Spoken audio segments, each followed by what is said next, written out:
Hello and welcome back to the Cyber Made Human podcast, episode 3. I'm your host, Alice Violet. Thank you so much for joining us today. We have had a few technical issues in episode 1 and 2 because it turns out going from behind the scenes to also running everything and hosting the show is a lot to navigate. So we've got some behind the scenes help today from actually my mum. So hopefully this will all go smoothly. Do make sure to subscribe because we've got some amazing content and really interesting guests coming up for the rest of the year. So today I'm delighted to be joined by Adam Bolas. Hello, Adam, from Digital Woof and a newly launched second company. Yeah, Incento. Yeah. No, it's exciting stuff. Thanks for having me. You're very welcome. So we've known each other, now for about a year? It's been about a year. Yeah, bless you. But it's went quick. It's gone quick. Really quickly. Yes. And lots has changed actually over that year for both of us, I would say. Yeah, I was a lot more immature when I met you. You were. A lot of growth. Yeah. Yeah. No, but it's been a lot of learning and a lot of fun times as well. Yes. So it's good. So you work with child safety primarily online. So you work with schools and also parents, but also with children themselves. And we'll get into exactly what your business does a bit later on. But first of all, I just wanted to touch on some legislation that's changed, which is holding social media platforms accountable for the content that is on there. That's quite a big change, isn't it? Yeah. I mean, it should have happened a lot sooner. Right. So originally there was the online harms white paper that came out in around 2018, 2019 time. And that was a very, very ambitious. What was it called? Harms white paper? The online harms white paper. Okay. It was really ambitious. They were looking to go so far as to prosecute directors personally of these sorts of companies if they didn't actually act on online harm. But there was a lot of scope that needs to be defined and everything. And after, COVID happened and then, Ukraine kicking off as well. And now, unfortunately, we're seeing scenes out of the Middle East as well. There's been so much going on that it's been kind of tucked to the back a little bit. Right. And then they've had to navigate the whole technological side with the social side to understand how this is really going to work. Yeah. And it's kind of been watered down now, unfortunately. But it's still got some strength to it in terms of identifying, classifying, and actually removing harmful content. But it's going to be interesting to see what's deemed as harmful. Yeah, because I think when it comes to holding the platforms themselves accountable, for example, like TikTok is a big one that was mentioned in this change. How does that actually work? Because is it a case of they should be flagging the content, they should be having a process in place that if a child sees it or a parent sees it and reports it, that it's removed within a certain amount of time, and if not, then the individual can sue the platform? Like, what is this actually going to look like in real terms, do you think? It's interesting when you mentioned about suing, because I think it was when Gary Lineker was talking about the boats coming across the channel.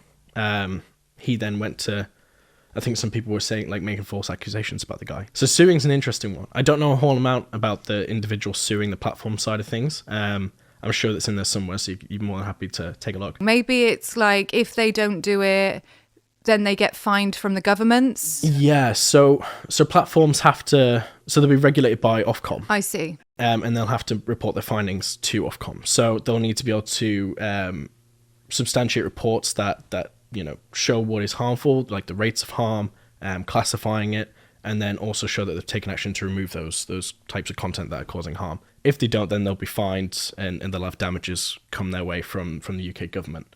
And I know the EU and the US are both looking at similar legislation. They're quite different in terms of their approach and what they're looking at in particular.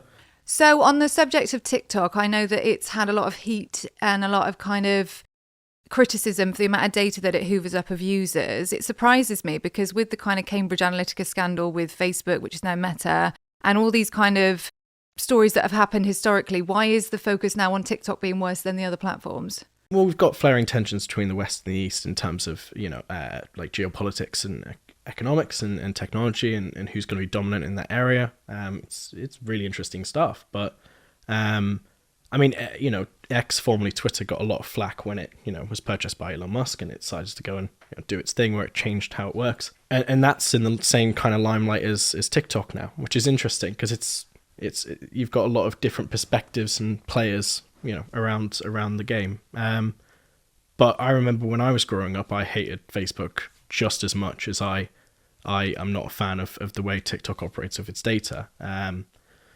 So it depends on your perspective and who's telling you what and why. And you know, it's, for me, I second guess everything. So whenever someone tells me something or I read something on the news, I'm like straight away, okay, let's Google this. Let's have a look and see what are other people saying, because then you get the whole picture.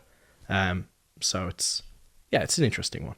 And I guess maybe it's because TikTok was kind of historically known as a children's platform. Now it's much more mainstream, but when it was first launched, it was mostly children that were using it, wasn't it? Yeah, I remember seeing it in my mum's kitchen down in Cornwall. I saw an advert for the app for the first time, and it was young girls dancing, and I was like, what the hell is this? I was like, no. I like, there's no interest from me like to download this in the slightest. But then it evolved into TikTok because it was called something else. Oh, was it? Yeah, it was. I think the company was absorbed by a bigger company, which is now ByteDance, that owns TikTok. But why is there so much more focus on TikTok as a platform that's hoovering up data and that being a concern versus all these other platforms that have always done that? So it's a multitude of factors in terms of, I'd say the two primary factors in this is the economic factor and the data factor. So, you know, if I ran TikTok, I could paint a picture of everybody that uses it, because the data collection is so precise and it's so intricate. And it's bloody well impressive how they do it. But they take, you know, not just like, you know, how long you sit looking at a reel or how many times you look at the reel, but then like how quickly are you using your keystrokes in and outside of the app? Like how quickly do you type? What are you typing? And so it's also tracking your data beyond using TikTok. So in the terms and conditions, perhaps that's what people are worried about, is that it's actually that when you're not even using TikTok, it's tracking your banking data, your search history, your location. I mean, yeah, they all kind of do it. But as I said before, it depends on the side of the line you're on. Right. So, you know, if you live in Britain, it's very different to living in China. There's a very different culture. It's a very different society. It's also a very different theology and ideology. Do they even have TikTok in China? Yeah, of course they do. They don't have Facebook or Twitter? No, because it's Western. Right. But it's TikTok's very educational over there. It's like if you go on TikTok, you'll be fed like Pythagoras theorem and like how to build a model rocket and all that kind of stuff. Over here, you get fed like dance videos and absolute rubbish. But doesn't that depend on your algorithm? It does, but predominantly in China, it's much more educational, which is great. It's a great endeavor to educate your own people into succeeding and being the best they can be. I love that. But when it comes to using it as a tool to kind of keep other potential competitors in the geopolitical realm less informed, should I say? I see. It's a really good tool. It's like a distraction tool. Yeah, and also like, but not just from geopolitical level, like from an economic level, you've got like, you know, TikTok's a massive moneymaker. Besides from collecting and selling data, they've got a shop inside that thing. Like, and you've got young people that go on there and produce, you know, they become influencers and what have you, or they're from business. And then they're, you know, producing their own products and selling them through TikTok, which brings in more money, which then goes directly to suppliers that are based in China. So it's just a massive moneymaker, which again is really, really clever. But those two standpoints are probably some of the biggest deals. But the concern from the Western point in terms of the political perspective and the social perspective as well is that, you know, China's becoming a very strong competitor. You know, they've got more ships in their navy than the United States does now. Their economy is predicted to overtake the United States within this decade. When you have a competitor that can hoover up the data of all of your people, including like internet history and all that kind of jazz, it becomes a little bit concerning. I remember when I worked at Naked Security and we covered a story about FaceApp, I think it was, which is just a photo editing app where you can make yourself look more fantastic. I have ever been guilty of using it. And it basically, the terms and conditions said that you gave the app irrevocable rights to your images to use anywhere they want for any company that they then merge into, get bought by. So if you were sitting on the sofa, say on a Saturday afternoon thinking, oh, I wonder how I'd look with pink hair or whatever, and taking ugly selfies, those pictures are now in this database. So Digital Woof recently did a blog on T's and C's. Okay. And we rated the complexity and how long it would take an adult to look through the different T's and C's. And I think I can't remember if they were worst or the best, so check it out. OnlyFans, I think it was either like 45 minutes or it was 4 minutes. It was more the two. There was extremes between different apps and how long it would take you to read through them. But yeah, with FaceApp, it's interesting. I think it was FaceApp because there were concerns around like it being a Russian app and stuff like that as well. I remember the rumors. So I just checked and it was FaceApp, and that was back in 2019, but it was saying that basically you grant them complete irrevocable access to your images that you take or alter. And also I wonder whether a lot of that data, some of the reason that companies like that might be taking it is so that they can actually use that to feed their AI. You obviously need loads of pictures of faces to be able to build AI. So that would be a way of accumulating loads of data. Yeah, so it's because it's constantly relearning, right? It's like having a puppy and you train it to play fetch, and then you have a machine throw the ball for you and pick it up from the puppy. So you just kind of automate it and it keeps going. And then eventually that puppy's going to be like Olympic level fetch, champion. But yeah, so with us, like, we collect data in terms of our AI to constantly learn as it goes, because with language, it's complicated because it's people, and people change and cultures change and societies change. So it has to keep learning as it goes. In terms of because we touched on FaceApp. Yeah. And in terms of data collection, when GPT came out, everyone was like, oh my God, this is going to save me so much time. It's great. I'm going to run all my confidential information through this thing so it can write me stuff quickly. But it's not the input that they own, it's the output they own, because they built it for you. So it's like, if I go to you and I'm like, oh, Alice, can you make me this amazing podcast because I know you're really good at it? Thank you. Obviously. Until I pay you, or if there's a contract in place that says, once I pay you, I have the IP. You own it because you produced it, right? It's the same with them. They've produced it, so they own it. They're not going to come after you and sue you if you put it on your website, but they can use it to then retrain their model to make it better. That's interesting though, because with the Adobe Creative Cloud, for example, like this podcast, I've recorded it on here. I'm using their software to record it, but I'm going to edit it and I own that intellectual property. That is my podcast. Or if, for example, I took a photo and I edit it in Photoshop, that is still mine. So why is that not the case with GPT? Because that's their individual terms of service. Right. So like with Adobe, I'm presuming it's different. I've never used the software and I remember the T's and C's. So I never used Adobe? Well, I use XD. Which is apparently lame because Figma's the cool kid in town. But I don't really use Adobe, so I don't know, fine. To be honest. Fine. Yeah, sorry to break your heart. But Bard was really interesting, Google's Bard. What's Google's Bard then? I don't know that. It's their GPT. Oh, right. So what we have now today in terms of Bard was, according to insiders and whistleblowers, it was built 2 years ago. It was ready to go on the market. But there was concerns around its safety, so they didn't do it. But then GPT came out, and Google, obviously as the search engine giant of the world, was like, we kind of need to do this now because we've been forced to, because our competitors opened up something that's absolutely amazing.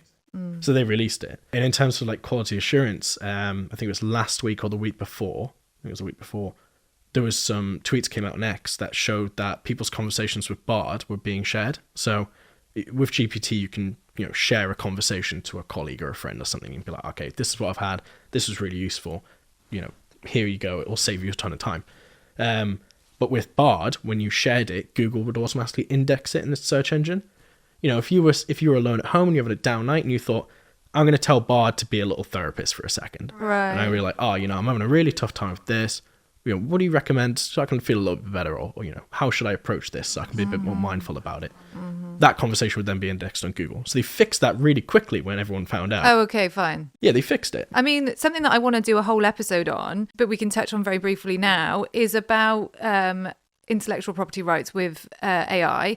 Because something that I think is being completely overlooked, which is very similar to what we've seen with cybersecurity, is that employees don't really think about the implications of what they're doing. They sort of think, oh, that's for someone else to think about. And there hasn't really been a conversation about, if I worked in marketing, for example, and I decide that I've got a presentation on Friday which I haven't prepared for, and I think, oh god, let me just put it into ChatGPT and ask them to make me a presentation. If I put in private client data, for example, so these are their financial predictions for the next year, is that client's private data now in the data set which is feeding the AI? Probably.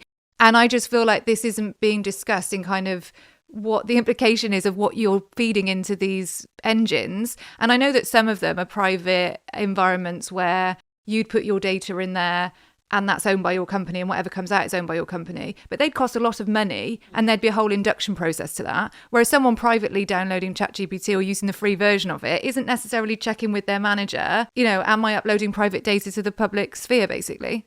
Yeah, basically. Well, the thing is, the mainstream conversation's wrong in this sense. you go on the news or on social media, it's like, oh my god, Terminator's just around the corner, GPT's going to kill me because I told it, to get lost, and put it politely. But it should be around the more intricate side of it. When you said about IP, it's kind of like cybersecurity. It's going to be a really boring topic for employees to discuss. Not boring. For but for like your average social media manager or something like that, they're not going to be like, I hate two-factor authentication personally, but it's invaluable. It's intrinsic to what you do, because without it, you're kind of setting yourself up to be destroyed. So when it comes to like intellectual property, it depends on the use case and the person as well, and the business. But if I had an employee that was feeding confidential code that was developed for our AI into GPT, I don't think I'd be super happy. No, but there's not any conversation about that. No. And I think obviously the solution is education and people knowing about it. But I don't even think employers necessarily know whether this is an issue yet. Well, no, because when GPT came out, like there was a lot of it, like I heard it from everyone. Every employer was like, "Oh, we should use AI. We should use AI in some way. We don't know how. We don't know how it works, and we don't know why, but we should use it because it's a buzzword." But the thing is, if like GPT, everyone knows kind of what it is now. But business owners. So for anyone who doesn't know, Yes. who's watching this show, can you just explain ChatGPT? Yeah, so it's like the best assistant you could ever have. Like it's essentially like a really good assistant. Not being technical about it, like you can ask it anything, and it's meant to leverage the best of humanity to find you the most appropriate answer based on what you're wanting. Like, so if it was like, I've got a lettuce and some cheese and a bit of ham in my fridge, but I've got no bread, what can I have like to eat? It will try and find you a recipe based on that. To something like, I need to write a code out for this website, can you do it? And it's like, yeah, sure. And it'll just do it for you in no time. So that's how it works. But but business owners are prizing efficiency and speed and quality output, which fair play, you should, over IP privacy, which when it comes to like dealing with, your secret, let's put it in the case of like, you're building an app, your secret little baby that you love to bits that you don't want anyone else to steal from you, because you wouldn't just hand it to your mate if he's a brilliant guy but you don't know him. That's where it gets a bit lost. This is the thing. There's so much potential here. Like, there's so many ways that you can use it for your benefit, but there's so many considerations that need to happen as well. Like, I think the problem is that it's using a data set of existing content on Google, for example, to feed the answer that it gives you based on what's in your fridge. And if 70 people put in some rubbish, poisonous recipe, it might actually present that to you because that's data that's in it. It doesn't discern what's accurate, what's correct, what's healthy. That's the problem. It doesn't have all those things. But we need to change direction, I'm afraid, because this isn't the episode on AI. So it'd be really good for our listeners, for anyone who's not familiar with you yet, to just have a little bit of information about your business. Yeah, so what I do is I run Incento. So it's an AI-based company that's designed to interpret language and harmful content. So essentially what it does is it will take a web page or an email or a Slack message or whatever, and it'll look at the sentence and the meaning behind it. So if you have something like, you're an aubergine emoji, go and knife emoji, arm emoji, it'll interpret that as, you're a penis, go and, hurt yourself. Thanks for that example. It's okay. It's a really clicky one. So it's designed to interpret hidden meanings. So in comparison to like a keyword filter, where it's like looking for the obvious ones, which I'm not going to say, it's designed to go a step further to really understand it. Because then if you've got a child or a vulnerable person, or just an adult in a vulnerable position, they're having a tough time, and they see something online that's just the trigger to set them over the edge and do something silly to hurt themselves, we can detect that in real time and then prevent the access to it. So you can prevent access to it on social media apps? Yeah, so like if TikTok really loved me and came over and said, hey, Adam, would love to use Incento. Oh, I see. So the platforms themselves would have to create it. Yeah, yeah. Okay. So like a school could plug it into the network and use it, and it would just go. Or a workplace could put a Slack plugin into their workspace, and it will just go as well. Okay, and then Digital Woof, which I love. Talk us through that. Yeah, so it's a CIC. Which is, we don't do acronyms sorry, my bad. Community interest company. So it's a hybrid between a charity and a business, like 75% charity. So the majority of the profits have to go back into the community. They have to benefit people that are using it, and it has to do good. That's the whole premise of it. There's a lot more regulation to ensure that companies like that are actually doing what they said they're going to do, which is great. But Digital Woof is mainly around education, but it's designed to make it accessible. So instead of you getting like a A4 piece of paper that says, do and do not do all this stuff, like don't send nudes online, that kind of basic stuff. We go a step further and we're like, okay, we'll approach it in the sense of like, should you send nudes? Like, emoji face, like, and then it'll go into like, well, this is probably why you shouldn't do it, but you need to be comfortable if you are going to do it. Right. And make sure you're removing all the personal indicators. So like, don't take it near a window where you've got your street sign outside, because some guy or gal online could pick that picture up and track you down. So it's making sure you're safe when you do it. Kind of like using a seatbelt, where like if you're going to drive a car, you do it safely. Yes, okay. Well, that's really good. So you're giving people the context rather than just saying, no, don't do something, it's bad. This is why it's bad. If you're going to do it anyway, at least do it safely. Yeah, if you want to do something, you're probably going to go do it. Right. Especially kids. They're not going to think of the consequences. But you shouldn't speak to them, like you shouldn't look down and speak to them. Because when I was a kid, I just wanted equal respect. And so with the app, Digital Woof, then, there's two sides to it, isn't there? So schools and parents can use it, and then children can use it as well. Yeah, anyone can use Digital Woof. We've got an academy that gets updated like weekly. Like, if there's been a new feature released on Snapchat, like the My AI thing, that a lot of kids actually find creepy because they can't delete it. It's stuck there. Okay, so what's that? I don't know. It's meant to be an AI best friend. Going back to our ChatGPT discussion around sharing stuff and who owns it. Right. If a little girl's having a really tough time because she's going through a lot when she's growing up, and she, turns around to My AI and goes, I'm going through this and going through that. It's a lot of personal stuff that she wouldn't want to share with anyone, but she feels safe because maybe she's been bullied. And it's on her phone. She just thinks it's maybe private. She's having a tough time at home. But that's the thing. It's in your phone, isn't it? You think, it's in my pocket, it's safe, it's fine. Right. It's not. And so what happens to that data? Well, so My AI is I don't know a huge amount, but I know it's a language model. It's similar to GPT. So I'm presuming that it's an open AI powered thing. So the terms of service around data privacy and all that kind of stuff and data use will be very much the same as using, the usual GPT. But, when a feature like My AI gets released or Ghost Trails gets updated, where people can follow you on the map. Gosh. Yeah, that's a thing on Snapchat. Did you not know that? It's been out for ages. Yeah. Ghost Trails. We do a thing in the Snapchat guide where we're like, Ghost Trails, what are they and how to turn them off? Because if you've got there was, and this isn't exactly the nicest subject, and you can cut this out if you want, but when I was speaking with the Children's Society about a year ago, there was gangs using ghost trails to track children to make sure they were taking the drugs to the right place and sex and stuff like that as well. They were just making sure that the parcels were delivered because that's how they view it. So we teach kids and parents and carers. The parcels. Yeah, because that's literally how they view it. So we teach them how to turn these things off, because even if you're in that situation, it's never too late. It's difficult though, because I guess as a parent, and this is the difficulty with children's safety online, is that it veers quite quickly into very scary territory. And as a parent, you would go into sort of like fight or flight mode where you're not really taking in the information. You think, I just don't want my kid using Snapchat. Yep.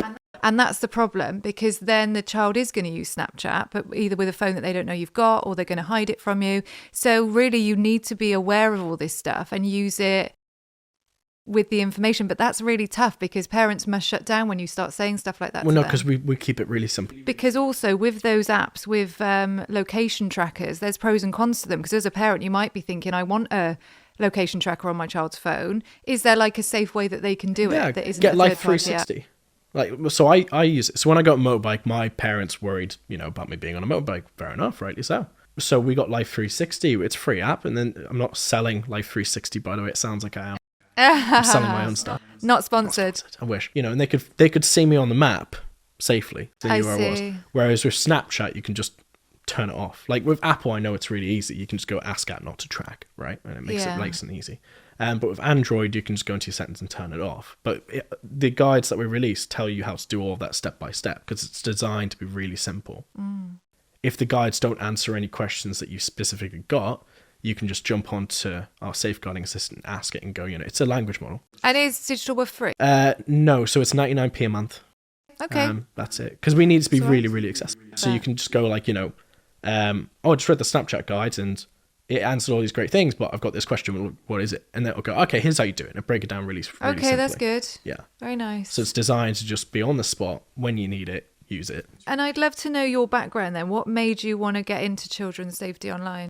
So I grew up in a very techie household with my brothers, because they were really into it when I was little, and I grew up with it. So I grew up like building computers and breaking them apart. The really old ones that you'd like, pinch from the school when they're going to throw it out. And then was doing like some software development when I was a kid. One thing my dad didn't let me have when I was a child was a webcam, for good reason, because back then webcams weren't in everything. They were separate. You have to buy it. Coming from a low income household, like, no, I'm not paying for a webcam. Who's going to use it? Yeah. So when I had a stranger approach me on MSN, I loved MSN.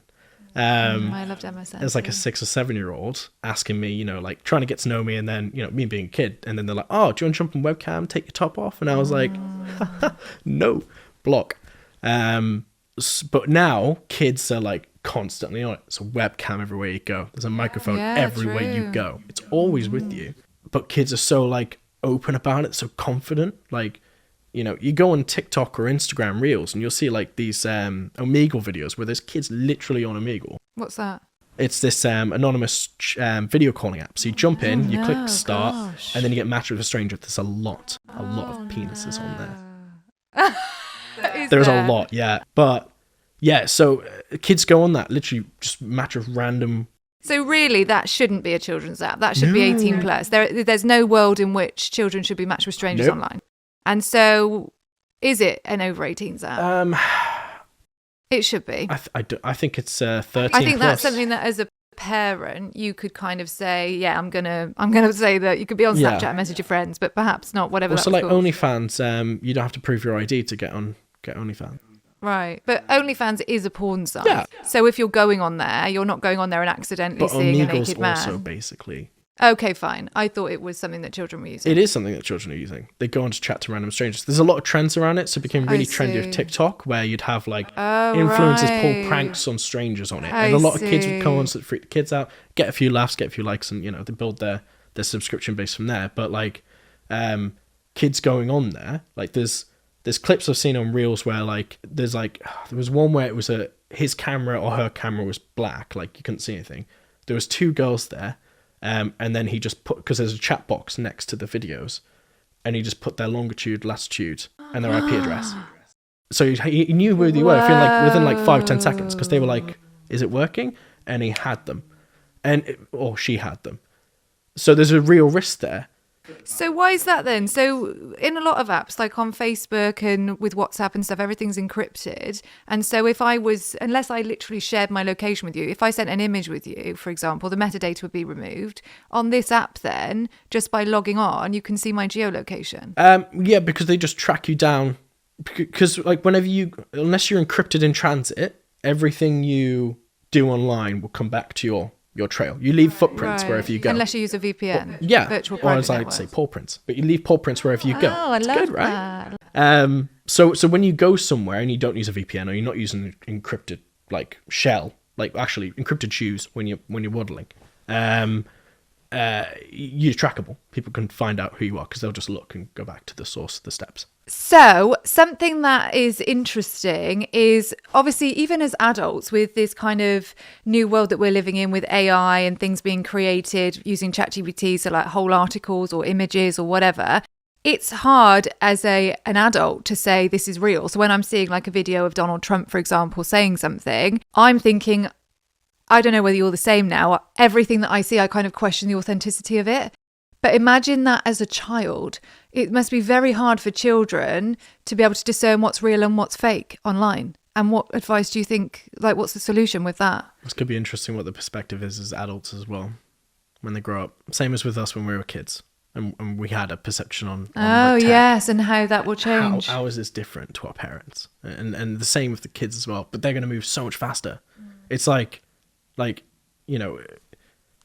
you look at like the last century and how far we've came, and then you look at the last 10 years, right? How fast it's went. Yeah, or even the last 5. Yeah, the last 5 has been crazy. But then you look at the next 100, just try and envision it. You can't, because it's going to be so alien to what we're used to. It's not really it's kind of sad, but it's not really a human world so much anymore in terms of the world we live in, because it's very tech driven. But do you think it'll go the other way though? I think it already is starting to. Because at the moment, we live in such a globalized world that when something's happening, like unfortunately with what's happening in Israel right now, we know about it instantly and it feels very personal and it feels very, I'm struggling to watch the news at the moment because it's so hideous. But I wonder whether, as things become harder to discern what's real and what's fake, will we trust what's right in front of us more and become less global? Or will there just be more authentications in place so that you know what's real? It's going to be a lot of authentications in place. So the way the way the AI tech kind of produces the deepfake videos is you have a detective and a fraudster. And the fraudster tries to create something that's fake, and the detective looks at the real kind of images of what this is and the real videos. I see. And then goes, nah, it's not good enough. Go back, do it again. So it just constantly goes around the cycle until it's really, really good. That's what it's designed to do. But it's interesting because when social media came about, people started to read the news not from news outlets like, BBC News and stuff like that. They had other forums to go to. They had, Reddit, Quora, Facebook, all this kind of stuff. And then we had the discussions around misinformation and disinformation coming out of the press and then also creeping in social media. Now we're coming to a point where you won't be able to determine what's real and fake in terms of social media, but then that seeps into the judicial system as well. So like video and photographic evidence and audio evidence is being key to, proving guilt and innocence in terms of the courtroom. It has been for a long time. But there was a case in the UK a few years ago where a mother and a father were battling for custody of the child, and the mother bought an off-the-shelf AI deepfake product, ran the father's voice through it to make out that the parent was abusing the child, took her to the court, but the court picked up that it wasn't exactly right, so they dismissed her evidence. And it changed the verdict and the outcome. Tough. But you go, I'm not even going to say 5, I'm going to say 1 or 2 years into the future. Yeah, I agree. It's going to be very, very difficult for people in a courtroom to decide if something's real or not. So you're going to have, like with things now we have a GPT detector, where it detects if something's been written by GPT. Oh, does it? It doesn't. It doesn't. It just decides if something's really well written. I do think it's quite obvious, though, to be fair. It decides if something's really well written and then goes, okay, that's probably GPT. Because it's well written. Like, that's how it works. So like if you have a really, really bright kid or a really bright person that writes in that format because it suits them and that's how they perceive the world, everything they've written apparently is GPT generated. Because you can't tell. There's no metadata tracking the text back to GPT. It's an assumption based on the quality of the content. That's why I wonder whether the online world will become less compelling, because like Twitter is full of bot accounts, for example, and loads of social media platforms are. If primarily the content that was on there, even posted by humans, like with Hootsuite and stuff. I used to be a social media manager, and Hootsuite are advertising services that they offer, which basically you put in your brand guidelines, you put in your services, and they automatically generate 100 social media posts. That makes me think I don't really care about what that content is when I know that a human hasn't made it. For me, the fact that a human's expertise is teaching me that is part of the reason I want to follow that account. Otherwise, I could just Google it. I don't want to be following loads of automated content. So I wonder whether it will have the opposite effect and we won't spend as much time online because it all feels kind of pointless. It's kind of the same. I understand where you're coming from. And in that example, I kind of agree with you in the sense of, anyone can use Microsoft Paint and paint words going, oh my God, you should buy this thing. It's great. But then someone else found Adobe and they were like, that's going to make it look way better, so I'm going to use that now. It's going to happen again. But it's not about quality necessarily. Like, I see what you mean, but it's more about the fact that a human hasn't been involved in the process. The fact that it's automatic is my issue. Even if it looked like it had been made by a human and it was done in Paint, because that was your branding, I'd be disappointed to then learn that a computer had done it and no human had any interaction with it and it was just shoved on, pre-scheduled on Instagram. It just makes me think I'm looking at loads of filler content when the point of social media is human interaction. It's interesting because everything you do on social media is driven by a computer doing its thing to get you to do something.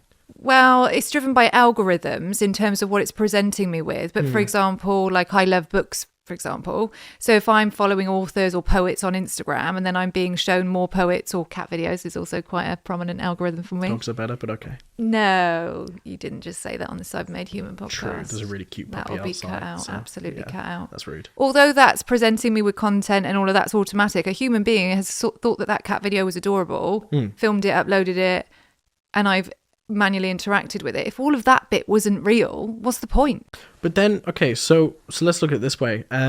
Your podcast, Fabulous podcast. your first kind of fans, the people who are following you, they're people who you've met and you've shared this with them personally. You've built a relationship and you went, I'm doing this thing, you know, love for you to check it out. And then they love it because they've seen it. I think it's the same thing. So like when I come across an ad on Instagram or something and, you know, it's got like two likes on it and no comments, I'm just like, well, obviously this is going to be a really bad product because no one's peer reviewed it. No one's went, right, this is amazing, you should check it out. Look at my review on Trustpilot. For me, when I'm a buyer, I look at something and I go straight to the reviews because I'm going to spend money and my time, because time is something you can't get back. I'm going to make sure I'm spending it wisely. So I'll look at reviews on Google and stuff like that to make sure it's actually what. Well, actually, that's a good example because with like Trustpilot, for example, they do make you authenticate that you are a customer. Whereas, so that must be what is going to happen in the future, is to be able to discern that it is actually a human. There will be that kind of process in place. There's going to be a lot more human interaction in terms of this stuff to verify things. So like right now we live in a very like quick, automated, pop, pop, pop. You know, you get content come in, great, drown my brain. But now we're seeing, you know, from COVID, one of the big benefits that came out of COVID was mental health, was people actually turning around to someone else and going, are you okay, mate? Let's go for a drink and have a chat. And that's like the best cure in the world. When I had a low time, it got me through it. So when it comes to things like, you know, as kind of clinical as seeing an ad and buying a product, it's going to be the same premise. Like for most people, they're going to ask someone else and going to go, have you heard about this? The thing is, though, you're right. Like when you say things move really quickly now, they really do. Like if I'm Googling something, for example, if I was chatting to a friend and I was saying, oh, what's the capital of this country? I would Google it, type it in, and I wouldn't even necessarily click on the first link. I'd just see what came up and say, oh, it's this one. Like I remember doing a quiz with my sister in Australia, and we were doing that all the way through. We're like, oh, I wonder what the answer is. And we weren't actually verifying that our answer was correct. We had it in a millisecond and then we moved on. And so I do think, you know, we're in this world of convenience. I think it's going to have to be an external validation thing that happens, verification. We're not going to do it because we're lazy. Well, it's the same thing with GPT, right? I'm guilty. I use it all the time. Yeah. I'll turn around and go, what's the capital of Sri Lanka? Capital of Sri Lanka. I ain't got a clue. I'll go on GPT and I'll go, what's the capital of Sri Lanka? And it'll tell me and I'm like, great. I take it as gospel. Right. That is the truth. Yeah. Right? In that moment, I'm like, oh, yeah, there you go, mate. If it's something more intrinsic that I need to validate the truth, then I'll take a different approach. Yeah, but also like with that example, with us just needing to Google the capital of a country, imagine if it's kind of like clickbaity type content. Like a huge amount of what we see is scaremongering, it's anger inducing, it's attention. It wants a reaction because it wants you to be looking at it and getting obsessed with the content. And so if you're instantly sharing a video that you see of Donald Trump declaring war or something, without checking whether that's, you know, it's gone viral before you've even realised that it's real. But emotion plays into your decision, right? Yeah. We're humans, we're emotional, it's what we do. Everything's driven by emotion in some aspect. So like, if you hate Donald Trump, you're going to be more likely to go, share, because I hate that guy. If you like Donald Trump, you're more likely to go, he wouldn't say that's that. Rubbish. Yeah. No, move on. If you're neutral and you haven't got an opinion because you don't really care, like me, I don't particularly care, you're going to go, oh, am I interested in this moment? Okay, a little bit. All right, I'm going to go verify this. Yeah. Like, because I'm interested for a minute. But, you know, it depends on the person. It depends on their perception. It depends on what they want. Earlier, we just had a little tiny coffee break and you were chatting to my mum about the child safety stuff. I love your mum. And you covered, I do too. You covered some interesting topics there while I was making coffee. So, you know, like we said earlier on about how far we've came in 100 years, 5 years, you know, how crazy that is and what we've got at our fingertips now. The education hasn't caught up in terms of its approach, like, because technology has fundamentally changed our society and changed our culture. And that's just, you know, kind of mind-boggling, but it's changed our perception of the world and how we operate and how we communicate. But the language around online safety is still really boring. It's like chicken without any seasoning. It's just plain. So, you know, for us, like, we're really keen on evolving it and changing it all the time. So it keeps pace. It needs to be trendy learning in a way to get that person's attention for a split second, because we live in an attention economy now. And one thing that we covered in, you know, our educational stuff, but a piece that's really important when it comes to the fast-paced world and stuff is attention spans. So like the more short-form content you digest, the shorter your attention span becomes. The weaker your brain becomes at absorbing and remembering long-term and short-term memory. So they did an experiment with some kids, and they put them in a room with about 3 minutes worth of reels, and they were like, haha, happy, dopamine hit, attention on it, great, love the content. Put them into a room with something that their interests were perfectly aligned with the content, same as the reels, but it was a 3 minute long straight video. My God, the brain lit up. It was so stressed because it's having to work overtime to keep pace because they're having to remember a plot line in the story.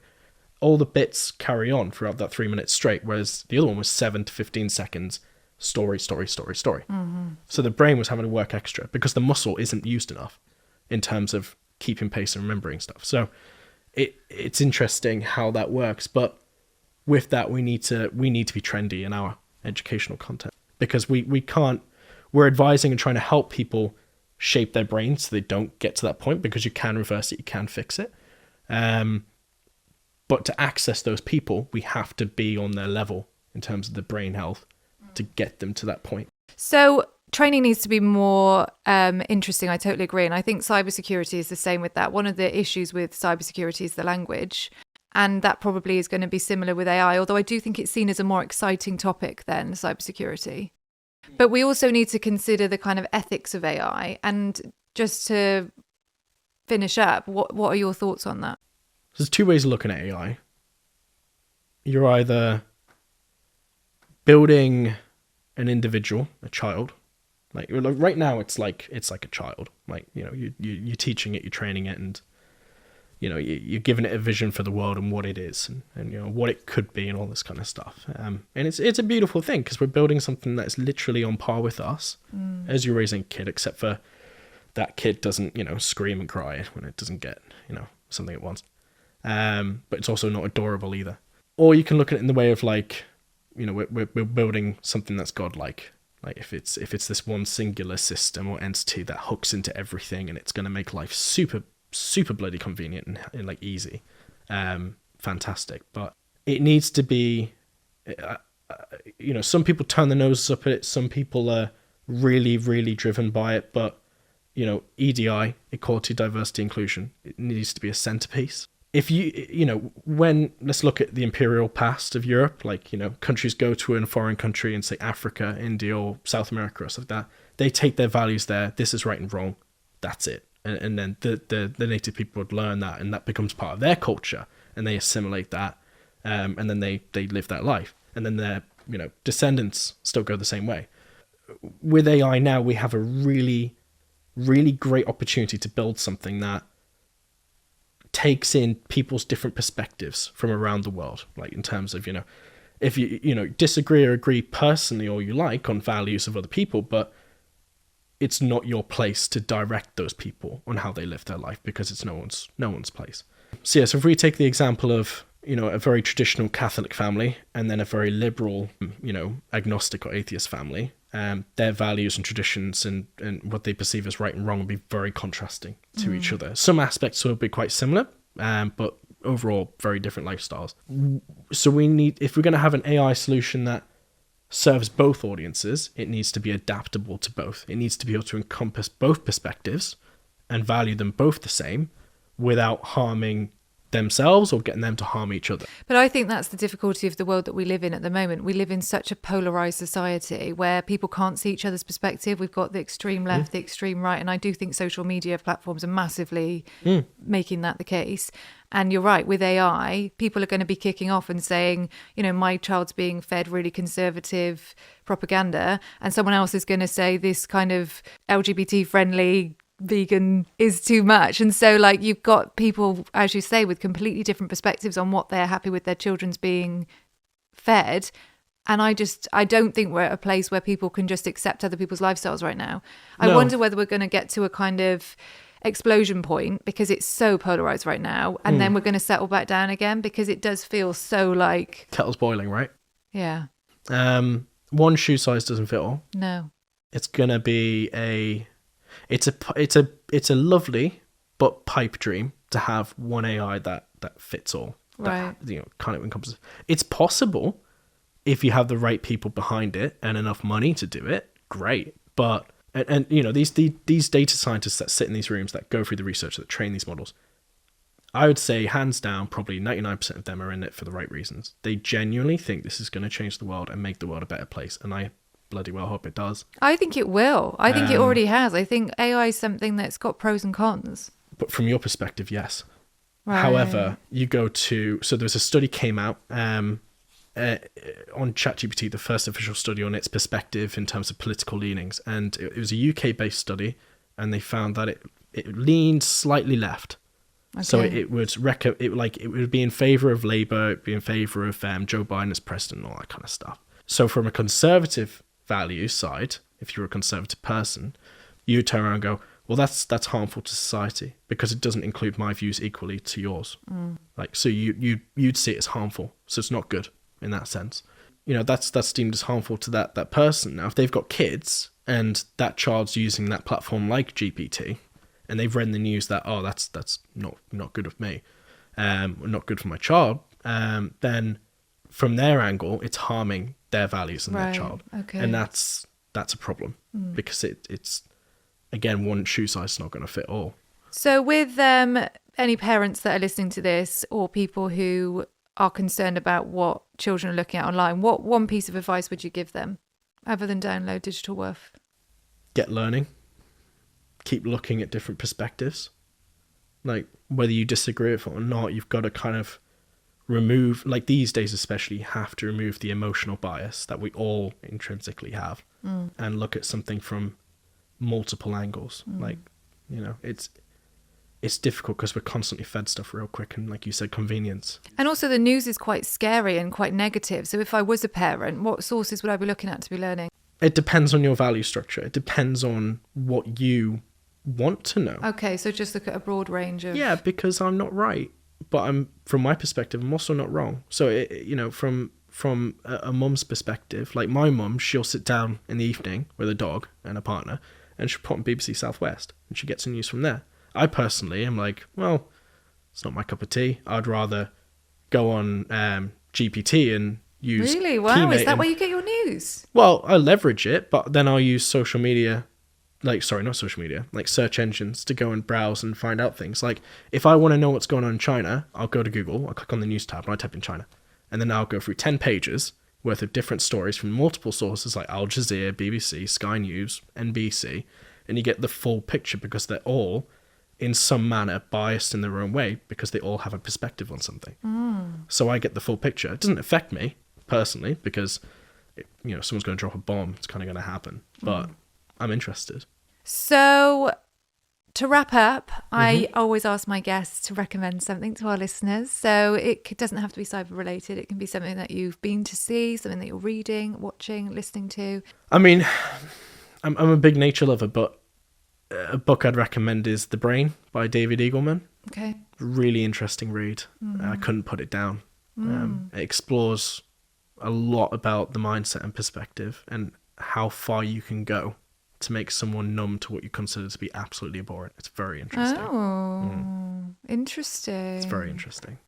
Well, my recommendation this month is an artist called Sahila Sokanvari, who I saw at the Literature Festival. She's an Iranian artist who was formerly a scientist, and she always wanted to be an artist. And I went to the most amazing talk by her where she talked about women's history in Iran and about kind of compulsory veiling and then compulsory Western outfits and now back to compulsory veiling with the kind of political landscape that's happening right now with women cutting their hair off and things and the awful things that are happening there.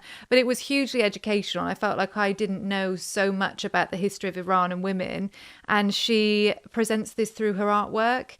So really gorgeous images of celebrities from Iran.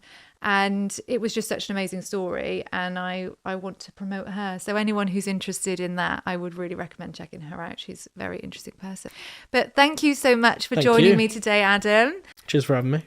You're very welcome. And thanks for listening, guys. So yeah, do remember to subscribe. We've got some amazing guests coming up. And thank you for listening. Bye.